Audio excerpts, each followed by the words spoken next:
అందరికీ నమస్కారం. పాత్రికేయ మిత్రులకు అదేవిధంగా తెలంగాణ ప్రజలకి నమస్కారాలు తెలియజేస్తూ ఇవాళ తెలంగాణ బడ్జెట్ 2026-27 బడ్జెట్ ఇవాళ ప్రవేశించడం జరిగింది. ఈ బడ్జెట్లో గత సంవత్సరానికంటే కూడా అనేక మార్పులు చేర్పులు చేస్తూ విద్యారంగానికి కానివ్వండి, వైద్య రంగానికి కానివ్వండి పెద్దపీట వేస్తామని చెప్పి సంవత్సర కాలంగా ప్రభుత్వం చెప్తా వస్తూ ఉంది. మళ్ళా ఇవాళ చూసినట్లయితే సేమ్ అదే బడ్జెట్ కేవలం 8.22% ఇవాళ విద్యారంగానికి బడ్జెట్ కేటాయించడం జరిగింది. లాస్ట్ బడ్జెట్కి ఈ బడ్జెట్కి తేడా కేవలం ఒక 3,000 చిల్లర కోట్లు మాత్రమే ఉండడం చాలా శోకనీయం. ఇవాళ ప్రవేశించిన బడ్జెట్లో కేవలం 26,674 కోట్ల రూపాయలు మాత్రమే బడ్జెట్ కేటాయించడం జరిగింది. సాక్షాత్తు విద్యా కమిషన్ వాళ్ళు ఏర్పాటు చేసిన విద్యా కమిషన్లోనే ఆ విద్యా కమిషనే 18% వరకు మీరు రాష్ట్ర బడ్జెట్లో ఉన్నటువంటి కేటాయింపులు చేయాలా అని చెప్పి రికమెండ్ చేయడం జరిగింది. 18% కాకపోయినా సరే ఈ సంవత్సరంలో కనీసం 11-12% అయినా చేస్తారు అని చెప్పి అందరం కూడా పెద్ద ఆశతో ఎదురు చూసినాం. కానీ కేవలం మళ్ళా 8.22 బడ్జెట్ పెట్టి ఇంకా విద్యా వ్యవస్థని ఇంకా మెరుగుపరిచే విధంగా ఉండాలి. కానీ ఈ బడ్జెట్తో విద్యా వ్యవస్థలో పెద్దగా మార్పులు ఏమీ రావని చెప్పి డిఎస్ఎఫ్ఐ తీవ్రంగా ఈ బడ్జెట్ని ఖండిస్తూ ఉంది.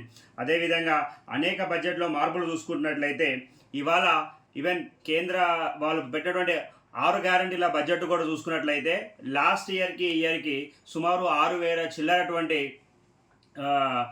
బడ్జెట్ తగ్గించడం జరిగింది. గత సంవత్సరం బడ్జెట్లోనేమో 56,000 కోట్లు బడ్జెట్ అలోకేట్ చేస్తే ఈ ఇయర్ ఏమో కేవలం 51,000 మాత్రమే అలొకేషన్ చేయడం జరిగింది. అంటే ఈ 6 గ్యారంటీలు మళ్ళీ ఈ ఇయర్ కూడా తక్కువ బడ్జెట్తో ఏ విధంగా అమలు చేస్తారని చెప్పి ప్రభుత్వం ప్రజలకు చెప్పాల్సిన అవసరం ఎంత మేరకు మాత్రం ఖచ్చితంగా ఉన్నది. డిఎస్ఎఫ్ఐ తరఫున జిఎఫ్ఐ డాషియా అధ్యక్షుడిగా నేను గట్టిగా డిమాండ్ చేస్తూ ఉన్నా. ప్రభుత్వం ఇప్పటికైనా సరే విద్యకి పెద్దపీట వేసి అనేక సార్లు కేవలం విద్య పెట్టేటువంటి ఖర్చు ఇన్వెస్ట్మెంట్, ఇది ఖర్చు కాదు అని చెప్పేటువంటి ప్రభుత్వ పెద్దలు కానివ్వండి, ముఖ్యమంత్రి గారు కానివ్వండి, విద్యాశాఖ మంత్రి అతనే ఉన్నాడు కాబట్టి గట్టిగా మేము ముఖ్యమంత్రి గారిని డిమాండ్ చేస్తూ ఉన్నాం. ఇమీడియట్గా ఇప్పుడైనా సరే కమిషన్ మాటలు మీరు బేఖాతరు చేసేదంటే మరి కమిషన్ ఎందుకు తీసుకోవాల్సి వచ్చింది? కమిషన్ ఏదైతే రికమెండేషన్స్ ఇచ్చిందో 18%, 16%, 15% అని చెప్పి మీరు కమిషన్ వదిలేసి మీరు కూడా మీ అభయహస్తం కింద కాంగ్రెస్ మేనిఫెస్టోలో 15% మేము విద్యకు బడ్జెట్ కేటాయిస్తామని చెప్పి 2023 ఎలక్షన్ ముందు మీరు కూడా చెప్పడం జరిగింది. అటు 15% కాదు, 18% కాదు, దాంట్లో సగం 8.22 బడ్జెట్కి మాత్రమే వాళ్ళు కేటాయింపులు చేయడం జరిగింది. ఇలా అనేక విధాలుగా మీరు చూసినట్లయితే కేవలం పేపర్లకు పరిమితమై గత 23,000 కోట్లు ఉన్నప్పుడే అనేక మంది దాదాపు 8,600 కోట్ల స్కాలర్షిప్లు ఇంకా పెండింగ్లో ఉన్నాయి. అదే ఇంకా ఇంప్లిమెంటేషన్ కాలేదు. ఇప్పుడు కొత్తగా 5,000 రూపాయలు పెట్టి ఇంటిగ్రేటెడ్ స్కూల్స్ కడతాము, అది కడతాము, ఇది కడతాము అని చెప్పి దీంట్లో పెడతా ఉన్నారు.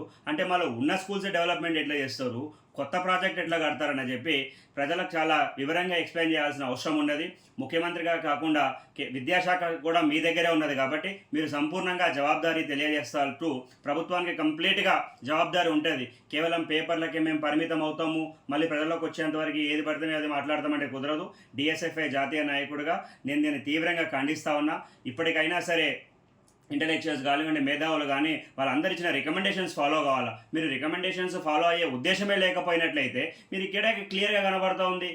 6 గ్యారంటీలు ఏమో లాస్ట్ ఇయర్ ఏమో 56,000 కోట్లు బడ్జెట్ అలొకేట్ చేస్తారంట, ఈ ఇయర్ ఏమో 51,000 కోట్లు అలొకేట్ చేస్తారంట.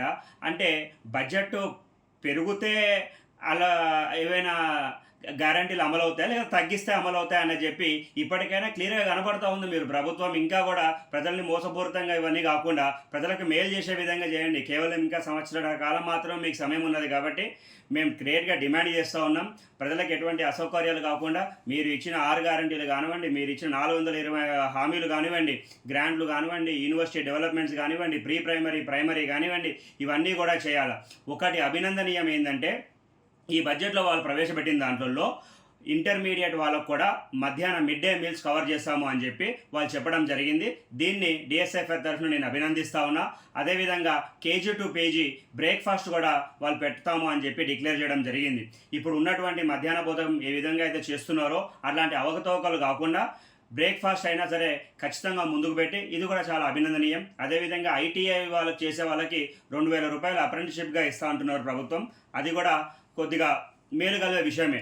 ఈ మూడు వదిలేసి ఆన్ ద హోల్ మాత్రం కేవలం 26,000 కోట్ల రూపాయలతో బడ్జెట్ పెట్టడం చాలా శోచనీయమైన విషయం ఇది విద్యారంగానికి. ఇప్పటికైనా ప్రభుత్వం దీనికి ఎక్స్ట్రా ఇంప్లిమెంట్ చేసుకొని ఇంకా విద్యారంగానికి ముందుకు చూసుకోవాలని చెప్పి డిమాండ్ చేస్తూ ఉన్నాం. Thank you.